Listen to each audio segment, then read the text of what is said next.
Shalom, shalom peuple de Dieu. Oui, que Dieu te bénisse partout où tu te trouves, que la grâce de Dieu te localise. J'ai un petit message pour toi. Nous allons essayer un peu de partager cette petite pensée de la part de notre Dieu. Et cette petite pensée se trouve dans le livre d'Apocalypse, chapitre 22, le verset 13. Écoute ce que la parole de Dieu déclare. L'Éternel déclare: je suis l'alpha et l'oméga, le premier et le dernier, le commencement et la fin. La parole de Dieu est claire.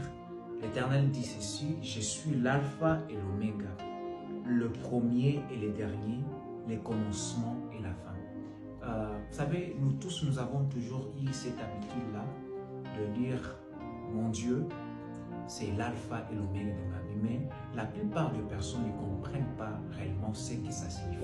C'est pourquoi la plupart des personnes échouent dans leur vie, parce qu'ils ne comprennent pas ce que ces messages véhiculent vraiment en réalité. Laisse-moi te révéler ces mystères. Écoute. Lorsque l'Éternel dit qu'il est alpha et l'oméga, c'est-à-dire qu'il est le premier et la fin. Donc, il englobe le chiffre souvent, le 2, il englobe le chiffre 2, le chiffre 3, le chiffre 4, jusqu'à la fin. C'est-à-dire que lorsque tu dis que l'Éternel est l'alpha et l'oméga de ta vie, cela veut dire que toi, tu es omis. Toi, tu n'as pas de place dans ta vie. Toi, tu ne peux rien faire. Mais la plupart des personnes disent que Dieu est l'alpha et l'oméga de leur vie, mais lorsque tu regardes, ils ont encore une place qu'ils occupent dans leur vie. À ce moment-là, tu vas échouer. Mais si tu laisses Dieu la première place, tu laisses à Dieu la dernière place, cela veut dire que toi, tu disparais, toi, tu n'as rien à faire dans ta vie, tu laisses tout entre les mains de Dieu. À ce moment-là, Dieu va intervenir dans ta vie. La plupart des personnes échouent comme ça.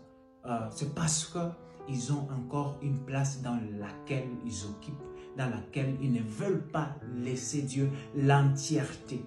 Bien-aimé, le message que véhicule ces passages est que tu laisses à Dieu toute la place.